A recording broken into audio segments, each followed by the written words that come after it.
काँग्रेसचे नेते अजय राय यांनी राफेल विमानांच्या प्रतिकृतीला लिंबू मिरची बांधली आणि मोदी सरकारला टार्गेट केलंय आणि यावरून कसं आरोप प्रत्यारोपांचं गृहयुद्ध सुरू झालंय बघूया।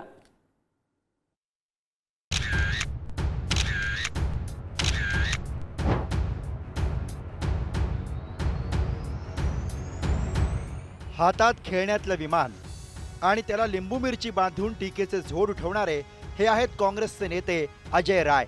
अजय राय हे उत्तर प्रदेश काँग्रेसचे अध्यक्ष आहेत। त्यांनी राफेल विमानांच्या प्रतिकृतीला अशी लिंबू मिरची बांधून थेट मोदी सरकारवर हल्लाबोल केलाय। तर त्यांच्या या टीकेनंतर भाजपनेही काँग्रेसवर जोरदार पलटवार केलाय। राफेल तो जहाँ तक मेरी जानकारी में कि नींबू मिर्च बांध करके खड़ा ही है, वो तो अन्य जो फाइटर्स प्लेन थे उनका उपयोग किया गया था। मुझे लगता है शायद राफेल को वहाँ नहीं अभी टेस्ट किया गया है, वो जो अन्य जहाज हैं फाइटर्स उनको ले आके इस्तेमाल किया गया। और मैं चाहता हूँ कि नींबू मिर्चा हटाकर नींबू मिर्च को और वो पूरी तरीके से उसका उपयोग किया जाए, ये देश की जनता जानना चाहती है। आपने देखा कि कांग्रेस पार्टी के उत्तर प्रदेश के अध्यक्ष अजय राय जी रफाल विमान को के ऊपर खिलौना ऐसा दिखाते हुए, नींबू मिर्ची दिखाते हुए मजाक उड़ाने का प्रयास कर रहे हैं। ईमानदारी से कहें तो भारत की सेना को हमारे इन विपक्षी दलों के, कांग्रेस और इंडी गठबंधन के दलों की बुरी नजर से बचने की जरूरत महसूस हो रही है।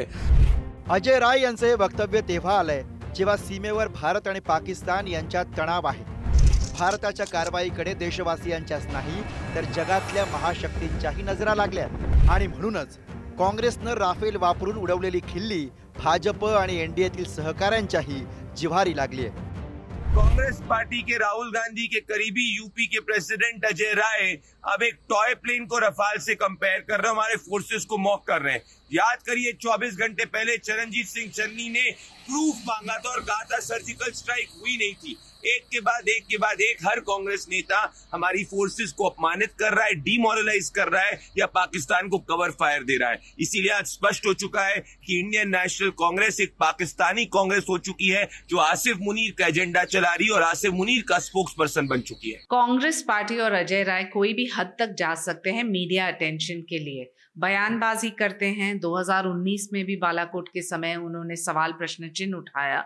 जब उनको विश्वास ही नहीं कोई सरकार के ऊपर तो वो कोई भी हद तक गिर सकते हैं। जब भारत सरकार मोदी जी के नेतृत्व में एक मुंह तोड़ जवाब देगी तब उनकी बोलती बंद पड़ेगी। तब तक वो खिलौना के साथ खेलते रहें, हम हमारा काम करते रहेंगे।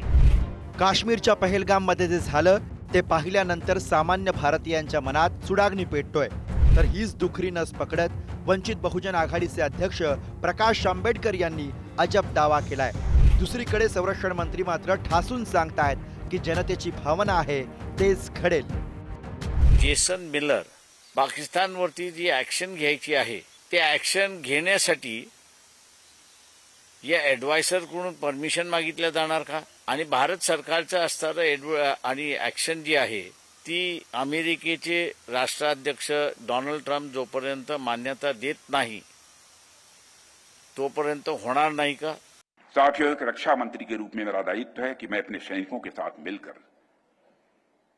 देश की सीमाओं की सुरक्षा सुनिश्चित करूं और मेरा यह दायित्व है कि अपनी सेना के साथ मिलकर देश के ऊपर आंख उठाने वालों को मुंहतोड़ जवाब दूं।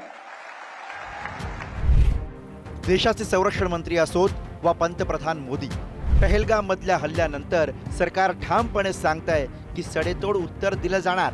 जेव्हा अशा पद्धतीनं भ्याड हल्ला होतो आणि प्रश्न देशाच्या सुरक्षेचा असतो तेव्हा देश म्हणून एक होत लढण्याची आवश्यकता असते, सोबत उभं राहण्याची अपेक्षा असते। पण दुर्दैवानं याही काळात काही जणांकडून राजकारण होताना दिसतंय। ब्युरो रिपोर्ट, पुढारी न्यूज।